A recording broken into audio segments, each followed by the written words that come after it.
तो फिल्म की शुरुआत में बताया जाता है कि दुनिया पर रिसोर्सेज खत्म हो गए हैं। रिसोर्सेज की तलाश के लिए एस्ट्रोनॉट्स और साइंटिस्ट की एक टीम को प्लैनेट नेपच्यून पर भेजने का फैसला किया गया और मूवी में काफी साल का अरसा गुजर जाता है। एक नए एक्सपेरिमेंट पर काम करते हुए एक एस्ट्रोनॉट मेजर रॉय से हम मिलते हैं, जिन्हें अपने स्पेस स्टेशन को ठीक करने में मसला हो रहा था क्योंकि कुछ अजीब एनर्जी वेव्स स्पेस से अर्थ पर आकर टकरा रही थी और इनसे जमीन पर काफी सारे इंसान भी मर रहे थे और मेजर रॉय भी उससे गिरकर तेजी से जमीन की तरफ बढ़ने लगते हैं। ग्रेविटी की वजह से वो अर्थ पर तो आ गए, पर उनके सभी साथी स्पेस में ही कहीं गुम हो गए, मर गए। वो अपनी टीम के एक अकेले इंसान थे जो जिंदा बचकर जमीन पे आए थे, लेकिन जैसे इतने बड़े हादसे के बावजूद बचने वाली जिंदगी रॉय को खुशी नहीं दे रही थी। उनको खुशी या गम जैसे महसूस ही नहीं होता था, इसीलिए उनकी वाइफ ने भी उन्हें छोड़ दिया था। रॉय हमेशा से ऐसा नहीं था, बल्कि उसकी लाइफ में होने वाले बड़े चेंजेस ने उसे ऐसा बना दिया था। बचपन से ही रॉय अपने डैड के साथ सबसे ज्यादा अटैच था। उसके डैड दुनिया के महान एस्ट्रोनॉट थे और आज से कई सालों पहले एक एक्सपेरिमेंट के लिए नेपच्यून गए थे। ये न्यूज प्रोजेक्ट पर गए थे जिसे मूवी के स्टार्ट में दिखाया गया था। नासा का रॉय के डैड की टीम से कांटेक्ट रहता था। रॉय के डैड वहाँ के हालात और अपनी रिसर्च दुनिया तक पहुँचाते थे, पर फिर चंद सालों बाद अचानक उनका कांटेक्ट जमीन से खत्म हो गया और कई सालों की एफर्ट के बाद भी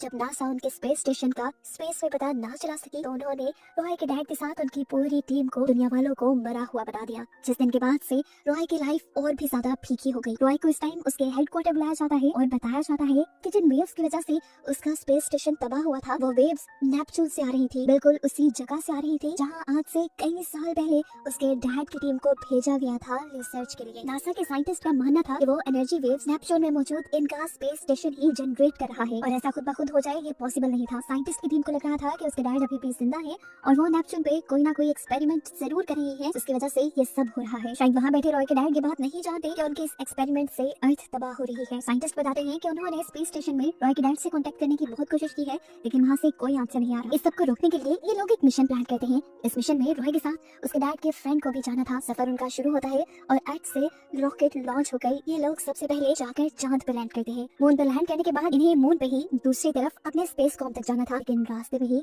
इनके ऊपर यहाँ स्पेस पायरेट्स ने यानी डाकुओं ने हमला कर दिया, जिसकी वजह से रॉय के काफी सारे साथी मारे गए और रॉय भी जख्मी हो गया। फाइनली ये लोग मून के स्पेस कॉम तक पहुंच गए, लेकिन वहां जाकर देखा कि रॉय के बूढ़े साथी की भी तबीयत अब बहुत ज्यादा खराब हो चुकी थी। वो आगे मार्स तक का सफर कंटिन्यू नहीं कर सकते थे, इसलिए उन्होंने अपने आप को यहीं पे रोका। रॉय को एक सीक्रेट चिप और मैसेज दिया और यहाँ पर उन्होंने बताया कि वो लोग नेपच्यून रॉय के डैड को रोकने नहीं जा रहे, बल्कि एक सीक्रेट मिशन पे जा रहे थे जहाँ उन्हें रॉय के डैड के एक्सपेरिमेंट को वहीं पर तबाह करना था, चाहे रॉय के डैड वहाँ जिंदा हो या ना हो। ये सुनकर रॉय को बहुत ज्यादा दुख हुआ, लेकिन फिर उसने मिशन कंटिन्यू कर लिया। लोगों को अब आगे मार्स पे जाना था। मार्स के रास्ते में इनके करीब एक और स्पेस स्टेशन इन्हें मिलता है। रॉय के कैप्टन वहाँ जाने का फैसला करते हैं क्योंकि वहाँ के स्पेस स्टेशन से ये लोग अपनी सप्लाईज पूरी कर सकते थे। यहाँ जाने पे उन्होंने देखा कि ये स्पेस स्टेशन तो बिल्कुल खाली है, यहाँ इन्हें कोई इंसान नहीं मिला। बस लैब में इन्हें एक खतरनाक मनमानस दिखा। इस बंदर ने इनको देखते ही अपने कैप्टन को बचाया